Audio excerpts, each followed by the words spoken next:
നമസ്കാരം. VD ബിൻഡോയാണ്.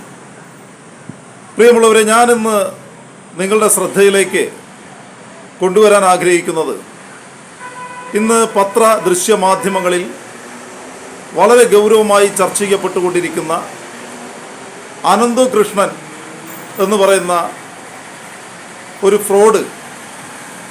അദ്ദേഹത്തെ അങ്ങനെ വിശേഷിപ്പിക്കുന്നതിൽ വിരോധമില്ല എന്നെനിക്ക് തോന്നുന്നു.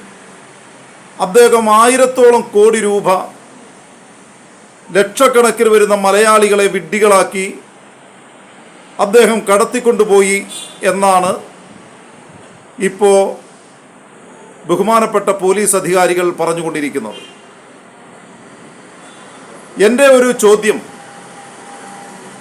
ഈ അനന്തു കൃഷ്ണൻ എന്ന് പറയുന്ന ആ വ്യക്തി, ഇദ്ദേഹത്തെക്കുറിച്ച് വളരെ നേരത്തെ തന്നെ മൂവാറ്റുപുഴ കേന്ദ്രീകരിച്ചുകൊണ്ട് പല കേസുകളും ഇദ്ദേഹത്തിന് നേരെ ഉണ്ടായിരുന്നു. അത് സംബന്ധിച്ച് ചെറിയ സാമ്പത്തിക ഇടപാടുകളൊന്നും ആയിരുന്നില്ല. 25 ലക്ഷം രൂപ ഇദ്ദേഹം കൈപ്പറ്റിയിട്ട് പോലീസിൽ പരാതി കൊടുത്ത വിവരം എനിക്ക് തന്നെ നേരിട്ടറിയാവുന്നതാണ്. ഇങ്ങനെയുള്ള പ്രശ്നങ്ങളൊക്കെ ഉണ്ടായ സാഹചര്യത്തിൽ ഇദ്ദേഹം ഈ സംസ്ഥാനത്ത് ഒട്ടാകെ ഓടി നടന്ന് social economics development society seed എന്ന് പറയുന്ന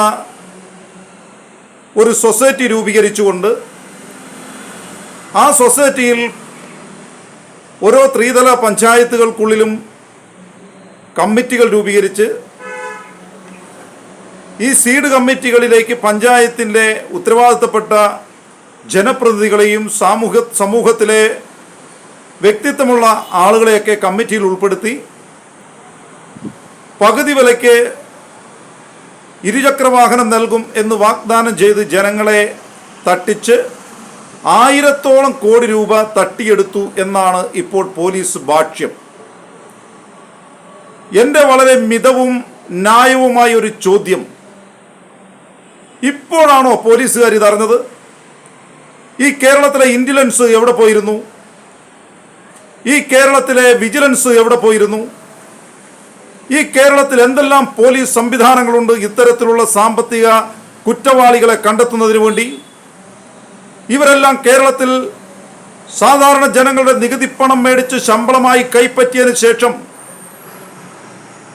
മമ്മൂട്ടിയുടെ സിനിമയിൽ പറയുന്ന ആസനത്തിലേക്ക് കയ്യും ചാരി വെച്ച് കിടന്നുറങ്ങുകയായിരുന്നോ എന്ന് ചോദിക്കാൻ ഞാൻ ഈ ഘട്ടം ആഗ്രഹിക്കുകയാണ്. എന്താണ് നമ്മുടെ പോലീസ് ഏമാന്മാരുടെ പണി? ഇത്ര പരസ്യമായി പൊതുജനങ്ങളെ മുഴുവൻ വിഡ്ഢിയാക്കി ഇതുപോലെ ഒരു മനുഷ്യൻ പ്രവർത്തിക്കുമ്പോൾ അത് കണ്ടെത്താൻ വേണ്ടി കേരളത്തിലെ പോലീസ് സംവിധാനങ്ങൾക്ക് കഴിഞ്ഞില്ല. എന്നിട്ട് പറയുകയാണ് അദ്ദേഹം ഈ പണം മുഴുവൻ വിദേശത്തേക്ക് കടത്തിയോ എന്ന് സംശയമുണ്ട്. 4 കോടി രൂപ മാത്രമേ അദ്ദേഹത്തിൻ്റെ അക്കൗണ്ടുകളിലുള്ളൂ. ഏതാനും ചില സ്ഥലത്ത് ചില പ്രോപ്പർട്ടികൾ മേടിച്ചിട്ടിട്ടുണ്ട്.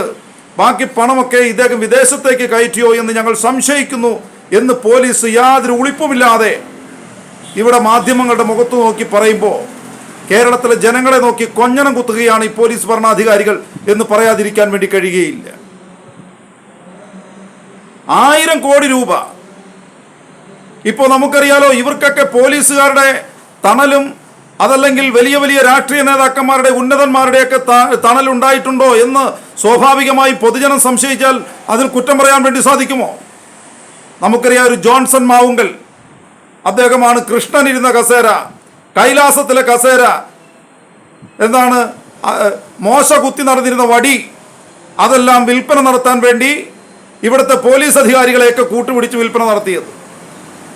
ഇങ്ങനെയൊക്കെയുള്ള ഒരു കേരളത്തിലാണ് നാം ജീവിക്കുന്നതെന്ന് മനസ്സിലാക്കാതെ വീണ്ടും വീണ്ടും ഇത്തരം തട്ടിപ്പുകൾക്കുള്ളിൽ പോയി വീണുകൊടുക്കുന്ന ജനങ്ങളെ നോക്കി അയ്യോ കഷ്ടം എന്ന് പറയാൻ മാത്രമേ എനിക്ക് തോന്നുന്നുള്ളൂ. മലയാളിയുടെ ആഗ്രഹത്തിൻ്റെ എന്ന് ഞാൻ പറയുന്നില്ല, ഇത് അത്യാഗ്രഹത്തിൻ്റെ ഒരു വലിയ ഉദാഹരണമാണ് ഇത്തരം സംഭവങ്ങൾ എന്ന് സൂചിപ്പിക്കാൻ ഞാൻ ഈ ഘട്ടം ആഗ്രഹിക്കുകയാണ്. നമസ്കാരം.